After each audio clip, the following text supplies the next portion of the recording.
Sabe, demorou muito tempo antes que eu percebesse ou aprendesse que eu poderia pensar de propósito. Eu sempre pensava o que vinha na minha mente e, infelizmente, muito disso não eram coisas muito boas. E a Bíblia nos ensina que aquilo que pensamos é aquilo que nos tornamos, ou eu digo, para onde a mente vai, o homem a segue. Em 1 Pedro 5, 8 e 9, somos ensinados que o diabo anda ao derredor como um leão rugindo com fome feroz, buscando a quem possa devorar.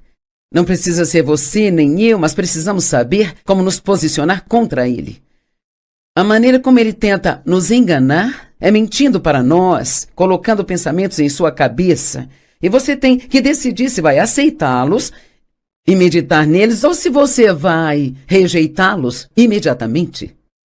Guarde o seu coração, porque dele procedem as fontes da vida. E eu terminei ontem com Romanos 12, 2, que fala sobre renovar a sua mente. Se quisermos realmente experimentar a boa vontade de Deus para a nossa vida, precisamos renovar a nossa mente, precisamos aprender a pensar como Deus pensa. Agora, 2 Coríntios 10, 4 e 5 são mais algumas escrituras sobre a mente que são muito importantes, sabe? Na tradução amplificada diz, pois as armas da nossa guerra, então estamos numa guerra, as armas da nossa guerra não são físicas, não são de carne e sangue, mas são poderosas em Deus para a derrubada e a destruição das fortalezas. Agora, Satanás, ele tenta construir fortalezas em nossa mente, e uma fortaleza é uma área onde o nosso inimigo cava e se esconde nela, sabe? E a maneira como Satanás faz isso é colocando pensamentos errados em nossa mente por tanto tempo que nós começamos realmente a acreditar neles de maneira muito forte. Por exemplo, eu fui abusada sexualmente pelo meu pai, e assim eu sempre pensei, sabe, por anos e anos eu pensava que eu sempre teria uma vida de segunda categoria. Mas isso não é verdade. A Bíblia nos diz exatamente o oposto disso.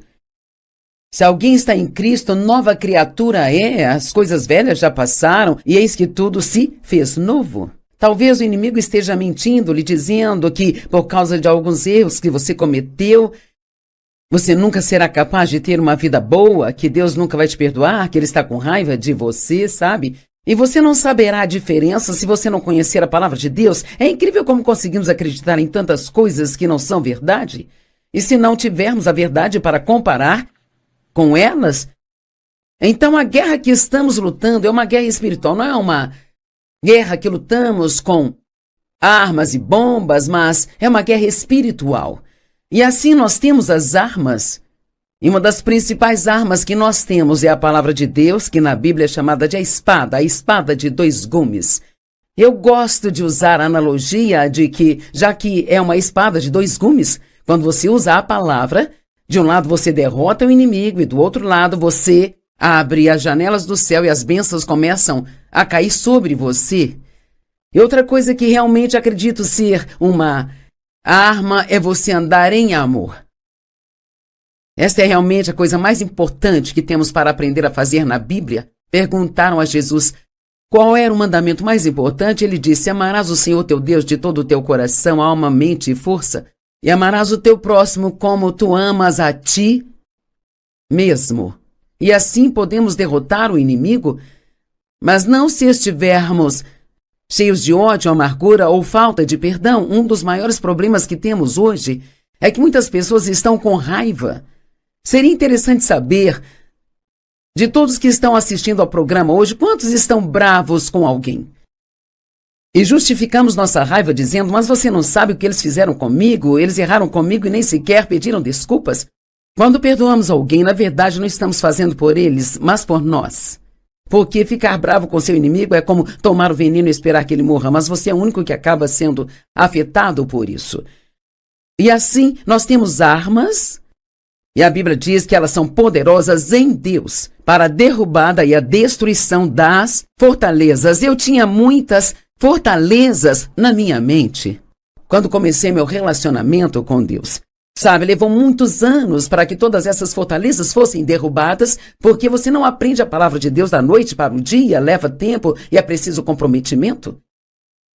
Na medida em que refutamos argumentos, teorias e raciocínios, e toda coisa orgulhosa e elevada que se coloca contra o verdadeiro conhecimento de Deus. E ouça isso, levando todo o pensamento e propósito cativos em obediência a Cristo Messias. Então, o que ele está dizendo? Que precisamos crescer até o ponto em que reconheçamos imediatamente quando um pensamento errado está em nossa mente e nós o derrubamos, nós o jogamos fora e lançamos para baixo. E escolhemos, em vez disso, pensar no que a palavra de Deus diz, levando os nossos pensamentos cativos em obediência a Jesus Cristo.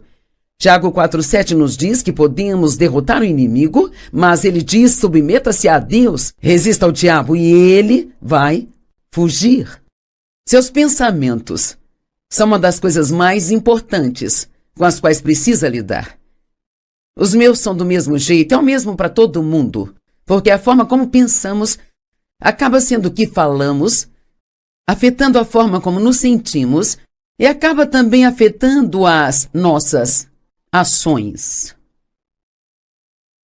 Se você quer ser quem Deus quer que você seja, e fazer o que Ele quer que faça e ter o que Ele quer que você tenha, você tem que aprender a pensar como Ele pensa.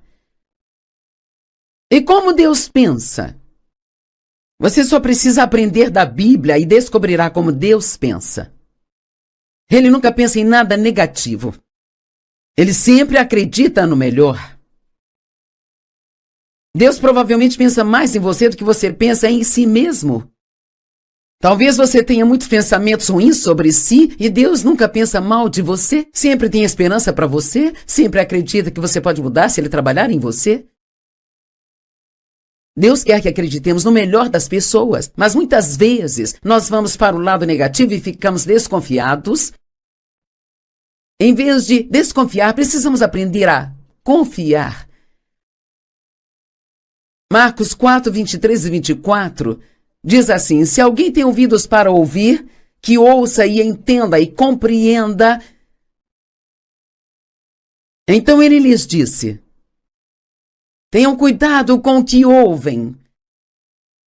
A medida de pensamento e estudo que você der à verdade que você ouve, será a medida da virtude e do conhecimento que voltará para você. E mais além disso, será dado àquele que ouve. Agora, a virtude pode ser um comportamento virtuoso, mas também pode ser poder. Jesus curou uma mulher na Bíblia e diz que ele sentiu a virtude saindo dele, ele sentiu o poder saindo dele. Nós temos poder adicionado às nossas vidas quando nós pensamos em coisas boas. Bem, me pergunto, muitas vezes ouvimos a palavra de Deus e vamos embora e esquecemos totalmente o que ouvimos. Isso não nos faz bem algum, sabe? Mas esta escritura nos diz o porquê, diz a medida de pensamento e estudo que você dá. Veja, eu estou compartilhando o que creio ser uma boa palavra. E se você assistir todo o programa e ficar comigo cerca de 30 minutos, mas se você nunca pensar no que estou dizendo hoje, se não anotar algo, se você não estudar sozinho, se você for inteligente, vai dizer: uau! Eu nunca ouvi coisas assim antes e eu vou estudar a Bíblia, eu vou ver o que ela diz a respeito da mente.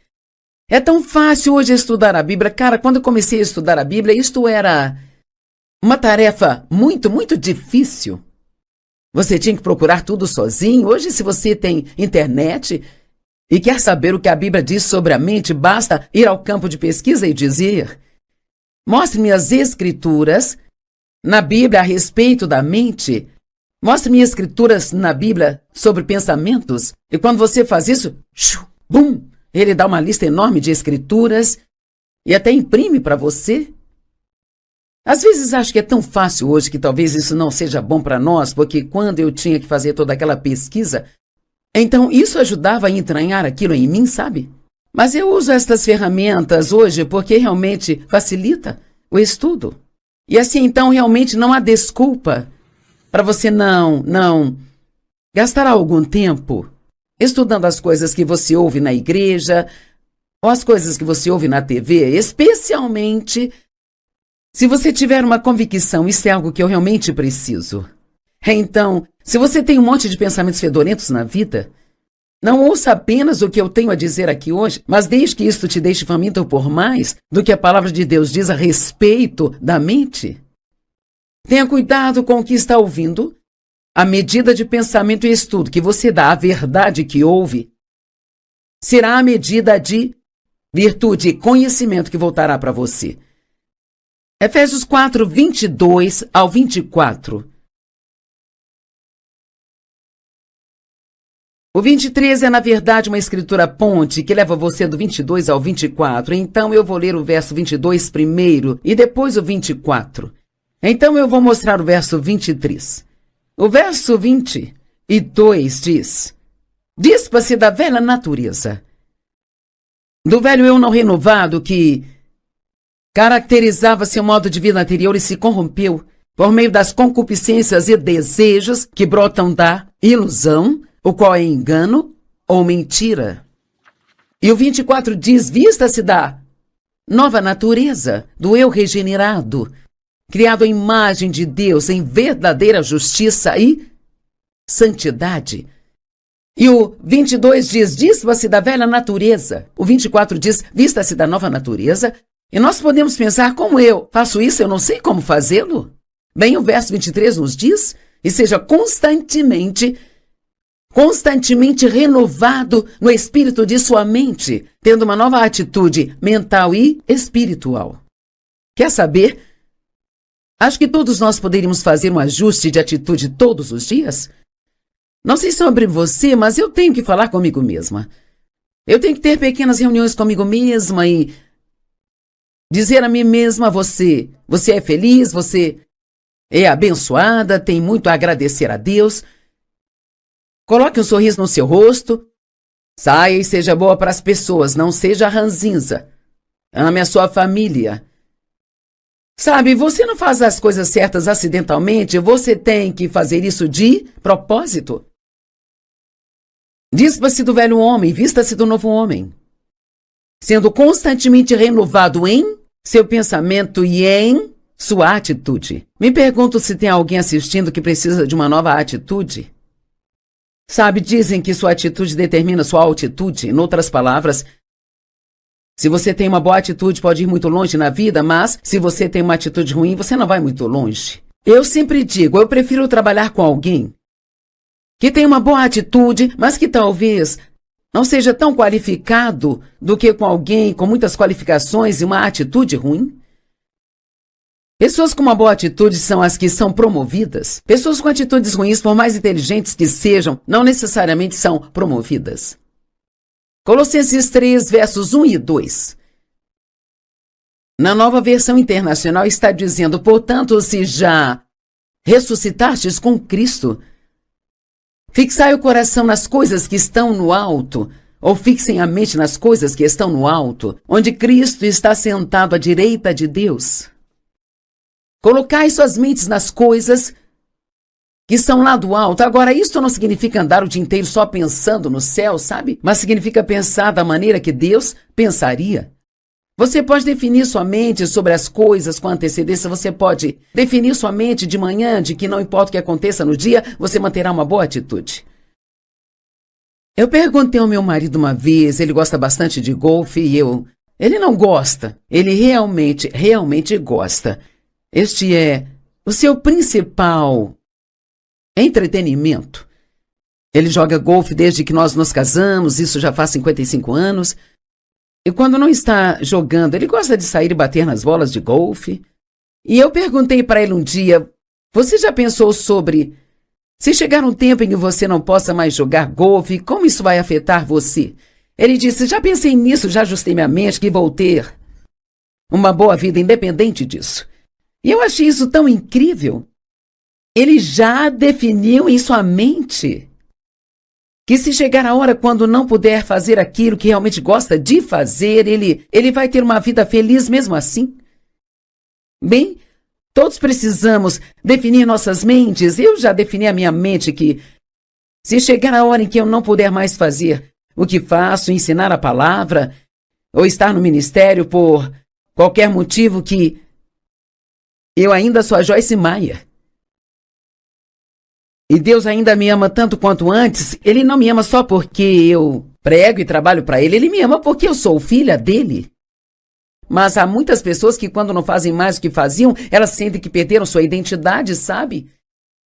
Alguém me disse recentemente, ela se aposentou de sua profissão e ela disse, simplesmente não sei mais quem eu sou. Isto é quem eu era. Ela falou o nome da profissão que exercia e disse, isto é quem eu era. Bem, não, isso não é quem você é. Você pode trabalhar como advogado, mas sua identidade não é advogado. Você é filho ou filha de Deus. Talvez você seja um médico e algo acontece, você não pode mais ser um médico. Bem, você ainda é muito importante, porque você é importante para Deus. Muitas pessoas, quando se aposentam de seu trabalho, não demora muito tempo e elas morrem porque elas não sabem mais o que fazer consigo mesmas. Então você tem que definir sua mente com antecedência que você será feliz em todos os tipos de situações, porque essa é a vontade de Deus para nós. Pense em coisas que ministram vida para você. Eu disse ontem, uma das coisas que ministra vida para você é pensar sobre o que você pode fazer por outras pessoas em vez de pensar no que elas deveriam fazer por você, sabe? Cara, eu vou dizer isso de novo. Pense no que você pode estar fazendo por outras pessoas em vez do que elas deveriam estar fazendo por você. Diga a Deus o que quer e precisa e deixe-o trabalhar através de quem Ele quiser para que isso aconteça. Sabe, muitas vezes alguém vem e faz algo por mim que me encoraja. Meu marido é muito encorajador e ele me elogia muito e eu costumava pensar que isso vinha do Dave, mas eu percebi que é Deus trabalhando através do Dave para encorajar-me. E assim, nesta manhã, orei sobre algo. Eu disse a Deus, eu gostaria que fizesse isso por mim. E você pode agir através de quem você quiser. Às vezes pensamos, você não está me encorajando, ou você não está fazendo isso, não está fazendo aquilo por mim, sabe? E o que nós precisamos fazer é colocar nossa fé em Deus para que aquilo aconteça e deixá-lo trabalhar através de quem Ele quiser, sabe? Talvez você seja casado com alguém que não é muito encorajador, ele não tem esse dom de encorajamento, mas você pode orar para que Deus lhe dê encorajamento. Ele pode não dar através de seu marido, mas Ele pode te dar através de os seus amigos. Coloque Deus no controle da sua vida em vez de outras pessoas. Agora, o pensamento egoísta e egocêntrico ministra a morte para nós. A Bíblia diz que temos a mente de Cristo. Eu acho isso tão maravilhoso. 1 Coríntios 2,16. Pois quem conheceu ou compreendeu a mente, os conselhos e os propósitos do Senhor, a fim de guiá-lo, instruí-lo e dar-lhe conhecimento. Mas nós temos a mente de Cristo, o Messias, e nós mantemos os pensamentos, sentimentos e propósitos do seu coração. Você pode pensar, certamente os meus pensamentos não parecem com a mente de Cristo. Bem, eles estão em você, no seu espírito, porque quando você nasce de novo, uma semente de tudo aquilo que Deus é vem viver dentro de você. E ao regar essa semente com a palavra de Deus, deixando o Espírito Santo trabalhar com você, essas coisas podem crescer e se tornar grandes plantas, que se tornam coisas grandes em sua vida. Então temos a mente de Cristo, nós temos a capacidade de pensar como Ele pensa, mas isso não acontecerá se você não estudar o que a Bíblia tem a dizer sobre a mente e os pensamentos. E eu poderia acrescentar que é algo que você precisa estudar regularmente. Eu escrevi um livro chamado Campo de Batalha da Mente. Há cerca de uns 27 anos, ele ainda é um dos nossos livros mais vendidos. Se você ainda não leu, sim, eu o recomendo. Falaremos de um outro livro no final do programa chamado Pensamentos Poderosos. Coloque as mãos em tudo que você puder sobre a mente, leia e estude. Não pense que porque leu isto uma vez, isso é tudo que precisa para o resto da vida.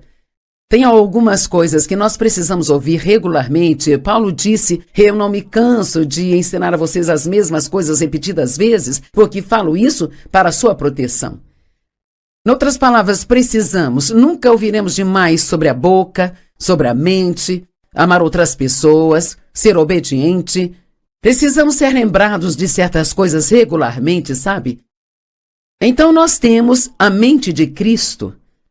A Bíblia fala sobre a mente do Espírito e a mente da carne. Podemos dizer que nós temos duas mentes.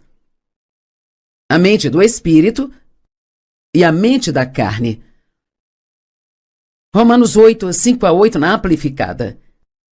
Porque os que vivem segundo a carne são controlados pelos seus desejos profanos, fixam suas mentes e buscam as coisas que satisfazem a carne.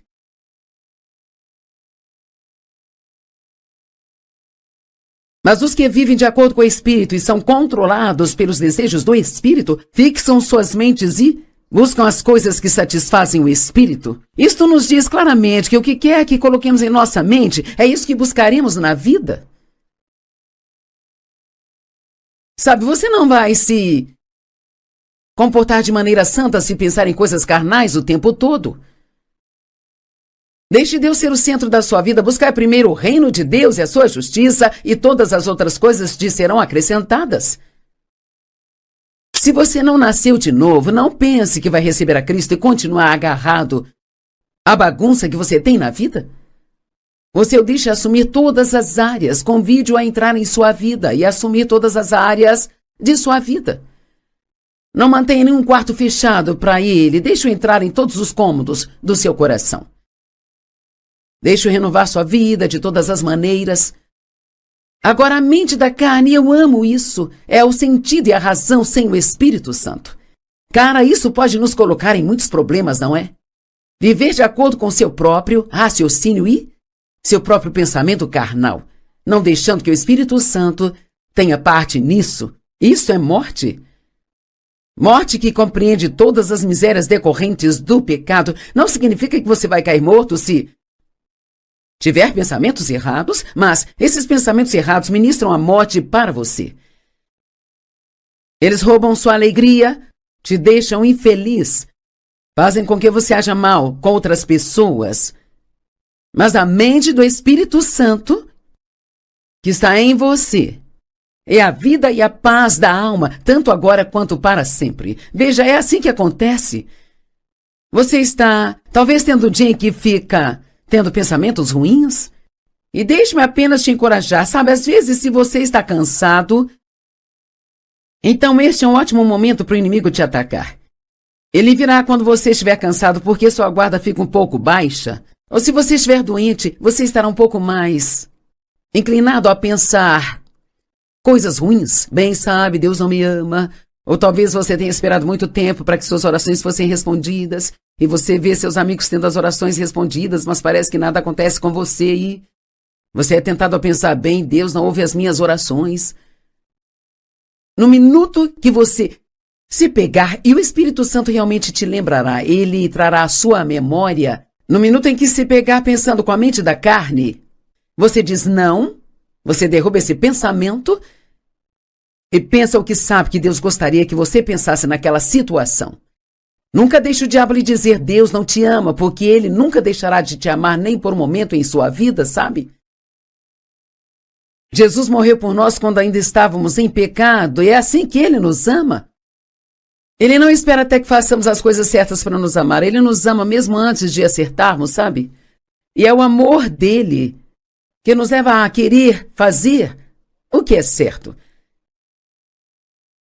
Isso é porque a mente da carne, com seus pensamentos e propósitos carnais, é hostil a Deus. Pois a carne não se submete à lei de Deus.